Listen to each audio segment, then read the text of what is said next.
नमस्कार, आप देख रहे हैं जनता मांगे जवाब। मैं हूं आपके साथ राघवेंद्र ओझा। छत्तीसगढ़ विधानसभा में पेश आर्थिक सर्वेक्षण 2025-26 पर अब सियासत तेज हो गई है। वित्त मंत्री ओपी चौधरी ने दावा किया है कि राज्य का जीएसडीपी 11.57% की दर से बढ़कर 6.31 लाख करोड़ तक पहुंचने का अनुमान है।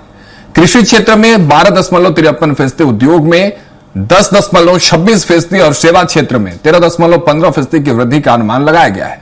सरकार का कहना है कि प्रति व्यक्ति आय भी बढ़कर 1.79 लाख तक पहुंच सकती है, जो राष्ट्रीय औसत से अधिक है। वही विपक्ष ने इन आंकड़ों पर सवाल उठाए। पूर्व मुख्यमंत्री भूपेश बघेल ने कहा है कि अगर विकास हो रहा है तो किसान संकट में क्यों है, आत्महत्याएं आखिर क्यों हो रही है और धान खरीदी की स्थिति क्यों और कैसे बिगड़ गई। उन्होंने सरकार पर आंकड़ेबाजी का आरोप लगाया है। वित्त मंत्री ओपी चौधरी ने जवाब दिया कि प्रति व्यक्ति आय पूरे जीएसडीपी को जनसंख्या से भाग देकर निकाली जाती है और छत्तीसगढ़ की वृद्धि दर हमेशा राष्ट्रीय औसत से अधिक रही है। आर्थिक सर्वेक्षण ने विधानसभा में बहस को गरमा दिया है। सरकार इसे विकास का प्रमाण बता रही है, जबकि विपक्ष जमीनी हकीकत पर सवाल उठा रहा है। अब सबसे बड़ा सवाल यह है कि क्या आंकड़ों की चमक गांव और किसानों तक पहुंच पाएगी। उससे पहले प्रतिक्रियाएं सुनिए राजनीतिक, उसके बाद चर्चा में आगे जाएंगे। 10.9% है राष्ट्रीय औसत, जो है पूरे देश का राष्ट्रीय औसत। उसकी तुलना हमारी छत्तीसगढ़ 10.07%, मतलब ज्यादा तेजी से बढ़ रहा है। और आपने जो बात रखी है कि राष्ट्रीय औसत के बराबर हम कब आएंगे, निश्चित रूप से प्रयास रहेगा। अभी आंकड़ेबाजी मत करिए। प्रति व्यक्ति आय बढ़ा है तो यहाँ किसान आत्महत्या कर रहे हैं, टोकन कट नहीं रहा है, किसान गला काट रहे हैं, समर्पण करा रहे हैं, आप खरीद नहीं पा रहे हो।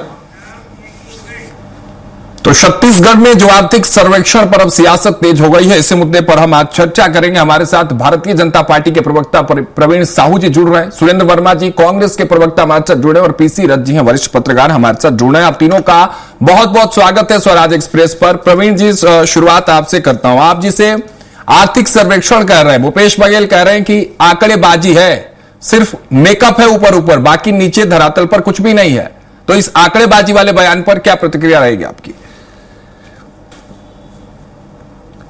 देखिए, सबसे पहले भारत माता की जय कहूंगा। आप सभी को नमस्कार और प्रणाम जी। और निश्चित रूप से आर्थिक सर्वेक्षण सरकार के जो आर्थिक पहलू को क्रियान्वयन का निश्चित रूप से एक परिणाम होता है और यह परिणाम निश्चित रूप से प्रमाणित करता है कि सरकार बहुत अच्छा काम कर रही है। और अगर कांग्रेस के कार्यकाल की तुलना करें तो 2 साल में जो कार्यकाल में जो काम हुए, निश्चित रूप से कहीं ना कहीं प्रमाणित करता है कि जनता के पैसे का सही उपयोग किया गया है। आदरणीय राघवेंद्र जी, जब इनके कार्यकाल में आर्थिक सर्वेक्षण में वृद्धि होती थी तो कहते कि बहुत अच्छा रिपोर्ट है, तब आर्थिक सर्वेक्षण अच्छा होता था। वही यदि हमारे आर्थिक सर्वेक्षण में रिजल्ट हमारे पैमाने के अनुरूप है और निश्चित रूप से यदि प्रदेश का विकास हो रहा है तो इनको आपत्ति किस बात की हो रही है? इनको आपत्ति केवल इस बात की प्रदेश विकास कर रहा है, प्रगति कर रहा है, क्योंकि नहीं चाहते कि प्रदेश का विकास हो, प्रदेश का प्रगति हो। आज अगर हम बात करें तो जो प्रदेश का विकास दर लगभग 11.5% के विकास की गति से आगे बढ़ रहा है, जो देश के लगभग औसत बहुत अधिक है। तो निश्चित रूप से कहीं ना कहीं ये सराहनीय विषय है। अगर बात करें मुख्यमंत्री माननीय विष्णुदेव साय जी के जो नेतृत्व में वित्त मंत्री जी जो काम कर रहे हैं, तो इन्हीं का परिणाम है। लगातार प्रत्येक क्षेत्र में देखने को वृद्धि मिल रही है। और जो किसान के विषय की हम बात कर रहे हैं, मैं इनसे पूछना चाहता हूं कि आपके कार्यकाल में केवल एक प्रश्न मैं पूछूंगा। आपने वादा किया था कि 2 साल का बकाया बोनस देंगे, 5 साल थे आपके पास, आपने अपने 1 साल के अंदर भी आप 1 साल छोड़े 5 साल के आपने उपयोग कर लिया, लेकिन 2 साल का बकाया बोनस नहीं दे पाए। हमारी सरकार बनती है, हमने 15 दिन के भीतर जो है बकाया बोनस दे दिया। और आज भारत में सबसे अधिक जो अगर कहीं पे किसी को किसान का धान का अगर मूल्य मिल रहा है तो इस प्रदेश में मिल रहा है। और देखिए, तुलनात्मक रूप से अगर कहें तो इनके कार्यकाल में अधिकतम जो खरीदारी धान की हुई थी वो 107 लाख मीट्रिक टन हुई थी। प्रवीण जी, ऐसे नहीं होगा। ये बात मैं जानता हूं कि जब मैं एक मिनट प्रवीण जी रोक रहा हूं आपको, जब मैं वर्मा जी के पास भी जाऊंगा तो वही कंपैरिजन वाली थ्योरी लेके ये भी आएंगे। लेकिन बात सिर्फ कहने से नहीं होगा, प्रत्यक्ष आपको रखना होगा प्रमाण। जब प्रमाण की आप बात करेंगे, कंक्रीट आंकड़े समझ रहे प्रवीण जी, जब आप कंपैरिजन की बात कर रहे हैं, जब उनकी सरकार की आप बात कर रहे हैं, आपके पास वो कंक्रीट आंकड़े क्या है? और एक डेटा मैनिपुलेशन की बात भी कांग्रेस अब कहेगी और कह ही रही है कि आपने डेटा के साथ मैनिपुलेशन किया है। इस पर क्या जवाब होगा? देखिए, डेटा का मैनिपुलेशन तो हमारा काम नहीं, कांग्रेस का काम है। और मैंने एक ही आंकड़ा दी थी ना आपको कि इनके कार्यकाल में धान की खरीदारी हुई थी 107 लाख मीट्रिक टन। उसके तुलना में हमारे 2 साल के भीतर ही वो 107 से 144 हो गया। क्यों हो रहा है? क्योंकि निश्चित रूप से विष्णुदेव जी की सरकार अच्छा काम कर रही है। जब अधिक धान की खरीदारी हो रही है, अधिक राशि मिल रही है और एक वस्तु मिल रही है, तो निश्चित रूप से प्रत्येक वर्ग का विकास हो रहा है, किसान का विकास हो रहा है, युवा का विकास हो रहा है, महिलाओं का विकास हो रहा है। आज अगर हम बात करें तो महिलाओं के खाते में, प्रत्येक माह पात्र महिलाओं के खाते में सीधा 1,000 पहुंच रहा है। तो निश्चित रूप से कहीं ना कहीं विकास के पैमाने पर खरे उतर रहे हैं। रोड्स का निर्माण हो रहा है, पुल का निर्माण हो रहा है। इनके कार्यकाल में केवल बस्तर संभाग की बात करूं तो 400 से अधिक ऐसे स्कूल थे जहां पर एकल शिक्षक थे, यानी सिंगल टीचर वाले स्कूल थे। आज अगर हम बात करें तो भाजपा की सरकार में ऐसा काम हुआ है कि जहां सिंगल टीचर थे वहां पर मल्टीपल टीचर्स हुए। तो निश्चित रूप से बच्चों की पढ़ाई के लिए भी काम हो रहा है, युवाओं के लिए भी काम हो रहा है, किसानों को भी सम्मान हो रहा है और नारी के लिए भी निश्चित रूप से प्रत्येक क्षेत्र में कहीं विकास के काम कर रहे हैं। चलिए ठीक है, काम हुआ। वर्मा जी आपका रुख करता हूं। छत्तीसगढ़ का जीएसडीपी 11.57% बढ़ने का अनुमान, 2025-26 में 6.31 लाख करोड़ का अनुमानित आकार, कृषि क्षेत्र में 12.53% की संभावित वृद्धि, उद्योग 10.26%, सेवा 13.15% बढ़ने का दावा, प्रति आय 1.79 लाख रुपए पहुंचने का अनुमान और राष्ट्रीय औसत से बेहतर प्रदर्शन। ये आंकड़े आर्थिक सर्वेक्षण में है। इनमें आंकड़ेबाजी कहां लग रही है कांग्रेस को? राघवेंद्र जी, देखिए, जो आर्थिक सर्वेक्षण की रिपोर्ट है वो पूरी तरह से ये सरकार झूठ परोसने का काम की, असल आंकड़ों को छुपाया गया। ये प्रमाण सहित मैं आपको बताता हूँ। भारतीय जनता पार्टी की सरकार में जमीनी हकीकत जो है, इनके कागजी, हाँ, मैं आपको बता रहा हूँ। जो जीडीपी की गणना है इस सरकार में, जो है, जो लागत मूल्य है उसके जगह एमआरपी प्लस उसमें टैक्स को शामिल करके निकाला जा रहा है। प्रति व्यक्ति आय में देखिए, प्रति व्यक्ति आय की गणना कैसे होती है? राज्य का कुल जीडीपी अर्थात जो कुल आय है उसमें जनसंख्या को भाग दिया जाता है। निश्चित तौर पर इस सरकार के संरक्षण में कमीशनखोर और भ्रष्टाचारियों की इनकम बढ़ी है। आम जनता जो है, आप देख लीजिए, जो सड़क पर है, बेतहाशा वृद्धि जो है टैक्स में हुई है, उसके चलते सरकार का राजस्व जरूर बढ़ा है। कुछ लोगों की आय बढ़ी है, असमानता बढ़ी है इस सरकार की गलत नीतियों के चलते। अब ये शिक्षा की बात कर रहे हैं, इसी छत्तीसगढ़ में 10,463 स्कूल बंद किए गए। जिस प्रकार से पहले सत्र में ही तत्कालीन बृजमोहन अग्रवाल थे, ये तो तीसरा बजट आ रहा है, पहले बजट में तत्कालीन शिक्षा मंत्री ने विधानसभा के भीतर घोषणा किया था 35,000 शिक्षकों की भर्ती की जाएगी। आज 65,000 से ज्यादा शिक्षकों के पद रिक्त हैं, लेकिन भर्तियां जानबूझ के रोक दी गई है। जिस प्रकार से सूपे बेड़ा के लोग एक बार फिर से आर्सेनिक और फ्लोराइड युक्त पानी पीने मजबूर हैं। प्रदेश में जो है आयुष्मान का भुगतान नहीं होने से निजी अस्पताल जो है इलाज करने से मना कर दिए हैं। छत्तीसगढ़ में मरीज सरकारी अस्पतालों में दवा, जांच और इलाज के लिए भटक रहे हैं। भारतीय जनता पार्टी की सरकार में किसान आत्महत्या करने एक बार फिर मजबूर हो गए। ये अभी कह रहे थे हमारी सरकार में, इस सरकार का खुद का लक्ष्य था 165 लाख मीट्रिक टन, खरीदे कितना? 140 लाख मीट्रिक टन। खुद के लक्ष्य से 25 लाख मीट्रिक टन ये सरकार कम धान खरीदी है। और जिस तरह से महंगाई से महिलाएं पीड़ित है, युवा रोजगार मांग रहा है, किसान आत्महत्या करने मजबूर है, और इस सरकार में तमाम कर्मचारी संगठन आप देख लीजिए लगातार आंदोलित है। तो विकास के क्या मायने हैं? केवल अडानी अंबानी को संसाधन। चलिए, आपके ये सवाल मैं मान लेता हूं कि लाजमी इस पर जवाब लूंगा प्रवीण जी से, लेकिन क्या किसी दिशा में बेहतर काम नहीं हुआ? क्या किसी दिशा में बेहतर काम नहीं हुआ? विपक्ष के नाते बताइए, क्या किसी दिशा में बेहतर काम नहीं हुआ? राघवेंद्र जी, आप वरिष्ठ पत्रकार हैं, रथ जी से पूछिएगा, जो महत्वपूर्ण जो जनहितकारी मद होते हैं, शिक्षा है, स्वास्थ्य है, सड़क है, कृषि है, सिंचाई है, उसमें आमतौर पर हर साल यह परंपरा रही है कि जो बजट की राशि है वो खत्म हो जाती है, उसके बाद अनुपूरक बजट लाना पड़ता है। ये सरकार जो है, इनके कागजी आंकड़े इस बात का प्रमाण है कि भारतीय जनता पार्टी बजट के महत्व को कम कर दिया है। केवल झूठे घोषणा है। यह महत्वपूर्ण 8 विभाग में 10,000 करोड़ की राशि खर्च ही नहीं की गई। तो इनकी जो मंशा है, इनकी जो दुर्भावना है, इनके लिए बजट जो है वो इनका कोई विजन डॉक्यूमेंट नहीं है। ये केवल ठगने का एक माध्यम है, कागज का टुकड़ा है, जिसकी इनके लिए कोई अहमियत नहीं है। जो शिक्षा, स्वास्थ्य, सड़क, कृषि और सिंचाई में 10,000 करोड़ रुपया खर्च ही नहीं करना इनकी दुर्भावना को प्रमाणित करता है। भारतीय जनता पार्टी की सरकार में लगातार इस तरह से, छात्रवृत्ति के मद में आप पिछले बजट का आप पूछ लीजिए, एक नया पैसा किसी छात्र को नहीं मिला सरकारी स्कूल में, आप जाके पता कर लीजिए। नई भर्तियां रोक दी गई है। साहू जी, एक छोटी सी प्रतिक्रिया दिए, फिर मैं पीसी रथ जी के पास जाऊंगा। साहू जी, ठीक है वर्मा जी, आ रहे हैं। ले लेते हैं आपके सवालों के जवाब। साहू जी, किसान परेशान है, बेरोजगारी का मुद्दा, तमाम ये बातें उठाई जा रही विपक्ष की तरफ से, शिक्षा व्यवस्था को लेकर भी सवाल है। जब सब कुछ बेहतर नहीं है फिर उसको बेहतर क्यों दिखाया गया? फिर तैयारी है 8-8 बार बढ़ाएं 2 साल में दाम। सुरेंद्र भैया देखिए, आदरणीय राघवेंद्र जी देखिए, इनको व्यवस्था पूर्वक ही नहीं कही, लेकिन स्वीकार तो करना पड़ा कि सभी वर्ग की आय बढ़ी है। और ये देखिए कांग्रेस किस प्रकार झूठ बोलती है, कहते हैं कि 10,463 स्कूल बंद हो गए। अगर मैं औसतन मान लो कि एक स्कूल में अगर 200 बच्चे पढ़ते हैं तो बताइए इस हिसाब से तो 21 लाख बच्चे सड़क पर होने चाहिए। एक बच्चा आपको सड़क पर दिख रहा है क्या? क्योंकि दावे केवल खोखले हैं। भाई एक प्रांगण में पहले 4 स्कूल होता था, उस 4 स्कूल को मर्ज करके अगर एक ही स्कूल में रख कर दिया गया, कोई बच्चा सड़क पर नहीं है, तो केवल सारे दावे खोखले, क्योंकि इनको विकास दिख नहीं रहा है, क्योंकि इनके आप पर अभी भी भ्रष्टाचार की पट्टी पड़ी है। ये वही भ्रष्टाचार है जो इनके कार्यकाल में होता था, हमारे कार्यकाल में नहीं हो रहा है। 2100 करोड़ का आपने शराब घोटाला किया, हमने नहीं किया, इसलिए तो प्रदेश का विकास हो रहा है, इसलिए प्रति व्यक्ति आय बढ़ रही है। आपने गौठान घोटाला किया, हमने घोटाला नहीं किया, इसलिए विकास हो रहा है। और देखिए विकास की बात ये लोग समझ नहीं सकते, जब प्रत्येक क्षेत्र में, लेकिन समझाना तो पड़ेगा ना विपक्ष को, जनता के साथ साथ विपक्ष को भी आपको संतुष्ट करना पड़ेगा। साहू जी, प्रत्येक क्षेत्र में वृद्धि देखने को मिल रही है। नहीं, विपक्ष को संतुष्ट करना पड़ेगा, आपको उनके सवालों के जवाब देने होंगे जो वर्मा जी पूछ रहे हैं। देखिए हम तो प्रत्येक सवाल के उत्तर देने के लिए तैयार है, लेकिन इन्होंने स्वीकार किया ना कि आय बढ़ रही है, तो देखिए विपक्ष भी सकारात्मक भूमिका निभाए। मैं इनसे पूछना चाहता हूं ना, उत्तर दीजिए मुझे कि क्या आपके कार्यकाल में बस्तर संभाग में, केवल एक संभाग के आंकड़े कर रहा हूं, पूरे अगर प्रदेश की बात करूं तो ऐसे बहुत सारे स्कूल इनके कार्यकाल में थे जहां पर वर्मा जी छोटा सा जवाब 30 सेकंड, वर्मा जी 30 सेकंड, पीसी रथ जी के पास में जाना है। वर्मा जी, वर्मा जी स्थिति लेकर आया। वर्मा जी ठीक है, वर्मा जी। राघवेंद्र जी, आपको याद होगा हमारी सरकार में न केवल 1,60,000 शिक्षकों का नियमितीकरण हुआ, बल्कि पहले 14,580 फिर 12,800 शिक्षकों की भर्ती हुई नियमित शिक्षक के रूप में। छत्तीसगढ़ में 8 सरकारी मेडिकल कॉलेज खुले। यह सरकार पिछले बजट में मुख्यमंत्री के गृह जिले कुनकुरी में खोलने का इन्होंने वादा किया था, बजट में प्रावधान लाया था, एक ठो ईटा रखा गया हो तो बताए। 100 दिन में नियमितीकरण का वादा नियमित कर्मचारियों से था, संविदा कर्मचारियों से। क्या हुआ उस वादे का? 900 दिन से ऊपर ये सरकार को हो गए। 8 बार पिछले 2 साल के भीतर बिजली के दाम बढ़े और अब फिर से 5 से 7% बिजली के दाम बढ़ाने की तैयारी है। जो 400 यूनिट तक छूट का लाभ सभी उपभोक्ताओं को मिलता था, उसको आधा करके किंतु परंतु करके छूट खत्म कर दिए।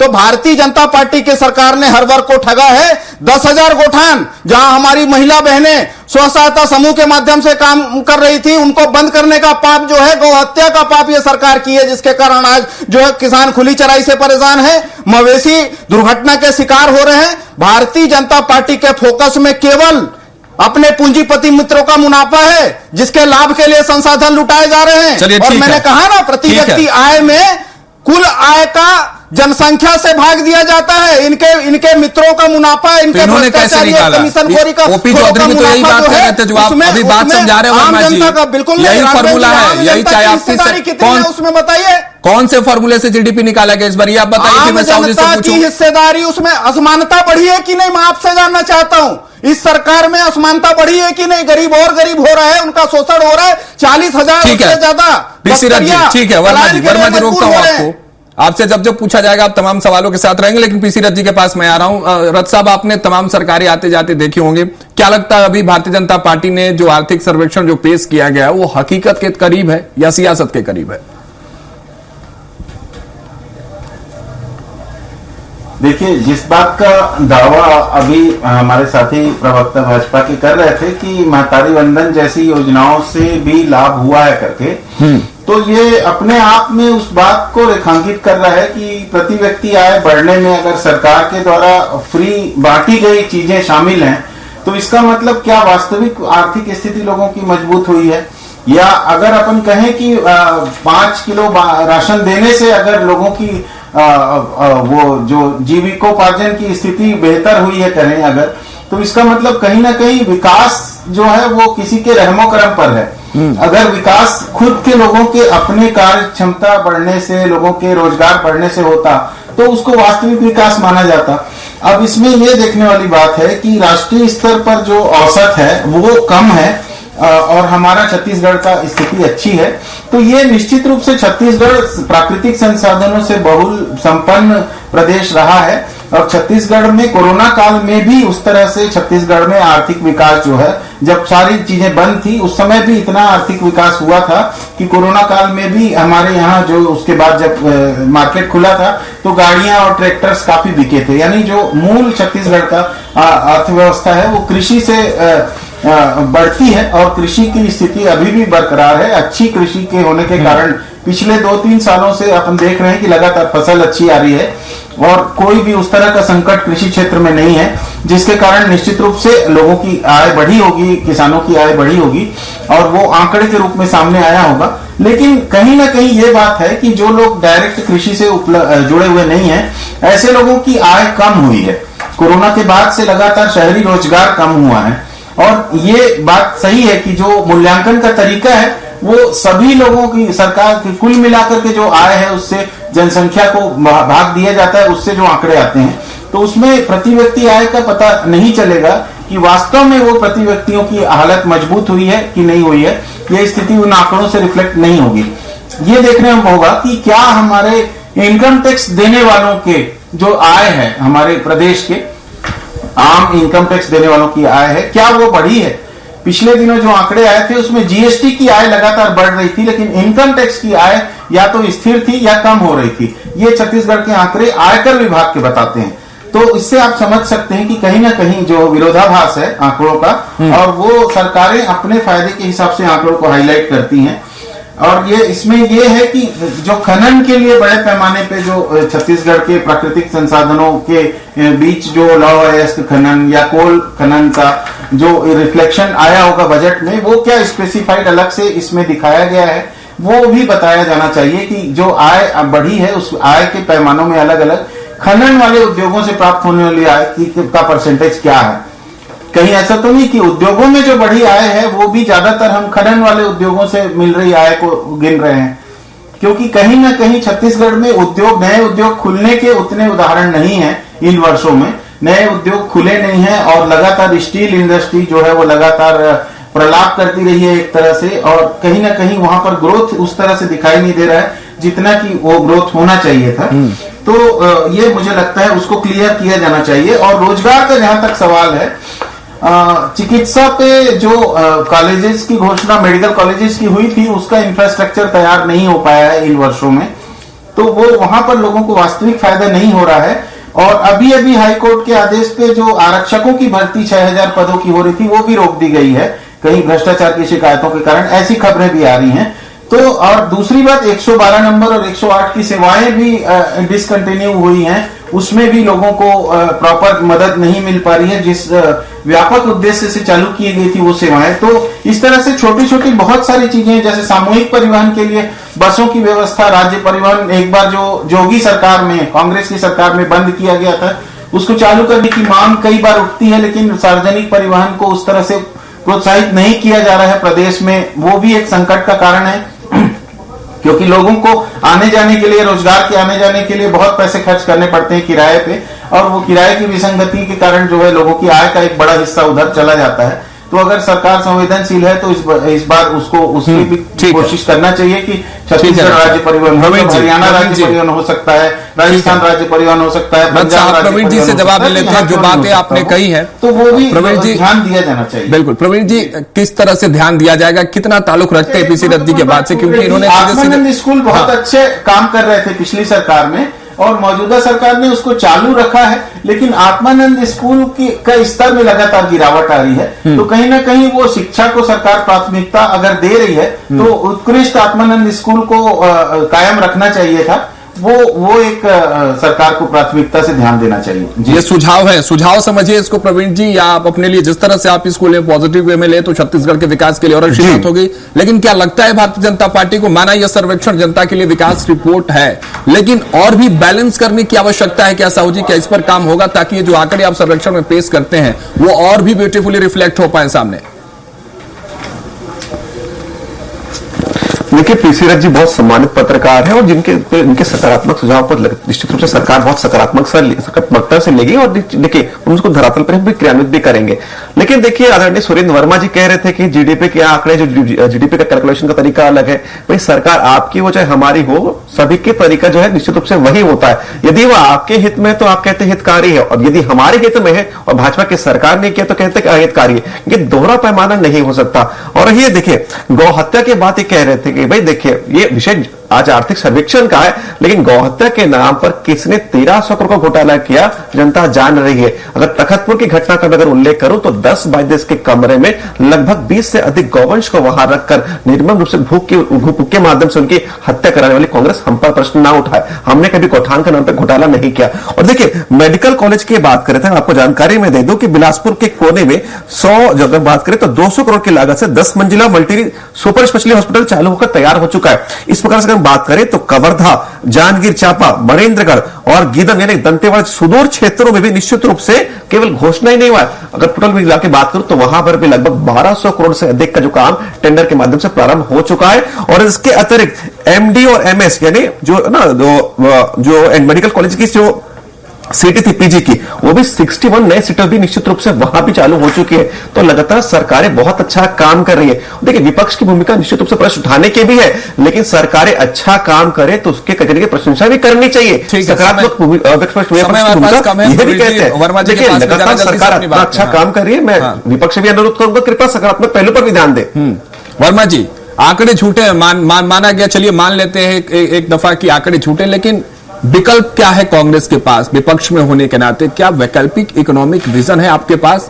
क्या अगर आपको मैं अभी लाइव डिबेट में अगर मौका दूं कि 3 ऐसे कदम आप बताइए जिससे आप इस वैकल्पिक व्यवस्था को सुधार सकते हैं वर्मा जी, तो क्या होंगे वो 3 विकल्प आपके तरफ से?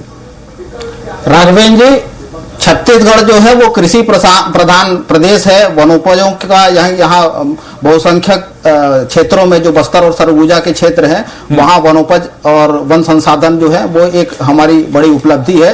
वन प्रोसेसिंग कृषि उद्योग जो है उस पर जोर देना चाहिए।